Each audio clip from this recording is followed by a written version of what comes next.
လေးရှားနိုင်ငံမှာရှိတဲ့မြန်မာနိုင်ငံသူမြန်မာနိုင်ငံသားများအားလုံးမင်္ဂလာပါ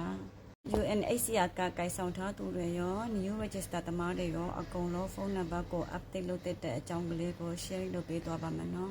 က UN ကရှိပြီးသားသူတွေကလည်းပဲဖုန်းနံပါတ် update မလုပ်ဘူးသေးဘူးဆိုလို့ရှိရင်တစ်ခါလောက် update လုပ်ပေးဖို့အကြံပေးချင်ပါတယ်နော်ကျွန်တော်တို့ရဲ့အရှိကနားလဲသူတွေကလည်းပဲကျွန်တော်တို့ကို update လုပ်ဖို့ရာပြောတယ်ပေါ့နော် update လုပ်ပေးခြင်းအဖြစ်ကိုယ့်ရဲ့ file လေးကပြန်ပြီးတော့ activate ဖြစ်သွားတယ်ပေါ့နော်အဲ့လိုနောက်တစ်မျိုးကကြတော့ new register သမားတွေเนาะအခုဆိုလို့ရှိရင်2019ကနေပြီး2020ကြားကိုnew register သမားတွေเนาะ community ရုံးတွေမှာကတ်လုပ်ပြီးတာနဲ့ community ရုံးတွေကတခါတည်း new register လျှောက်ပေးပြီးသားเนาะသူတို့အဲ့ဒီခါကြလို့ရှိရင်ဟိုကပ်ပြားကလေးနဲ့အတူnew register စာရွက်ကလေးတစ်ရွက်ပေးထားတာเนาะreference number ပါတဲ့စာရွက်ကလေးပေးထားတယ်အဲ့ဒီ new register သမားတွေကအခုက2025တော့ရောက်ပြီဆိုတော့လေဖုန်းနံပါတ်တွေကဟိုချင်းဒီချင်းစင်ကတ်တွေချင်းကုန်ကြပြီးတဲ့သူတွေကနေလည်းပဲကိုယ့်ရဲ့လက်ရှိသုံးနေတဲ့ဖုန်းနံပါတ်လေးကိုUN ရဲ့ official website မှာ update လုပ်သင့်ပါเนาะဒီဗီဒီယိုလေးရဲ့အနောက်မှာဖုန်းနံပါတ် update လုပ်တာလေးကိုပြထားပေးတယ်เนาะအတီးတူအနေနဲ့ကြည့်သွားပေးပါဖုန်းနံပါတ်ကလေးကိုofficial website မှာ update လေးလုပ်ပေးဖို့အားလုံးကိုအကြံပြုတိုက်တွန်းပါတယ်เนาะUN ကဖုန်းခေါ်တယ်ဆိုလို့ရှိရင် तू ကတစ်ခါပဲခေါ်တယ်ပေါ့เนาะ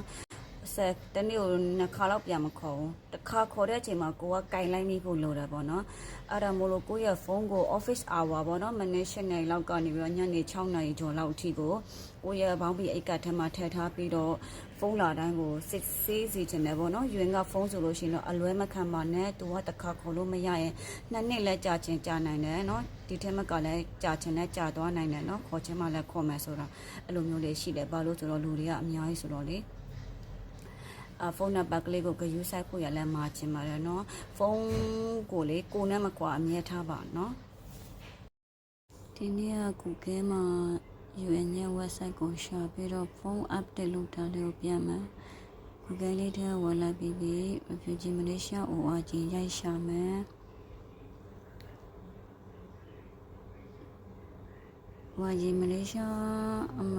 Refugee Malaysia ORG ထဲမှာ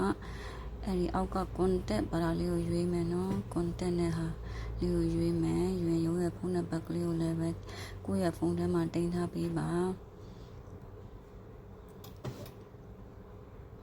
အိမ်မှာမြန်မာစာနဲ့ဖတ်လို့လည်းရနော်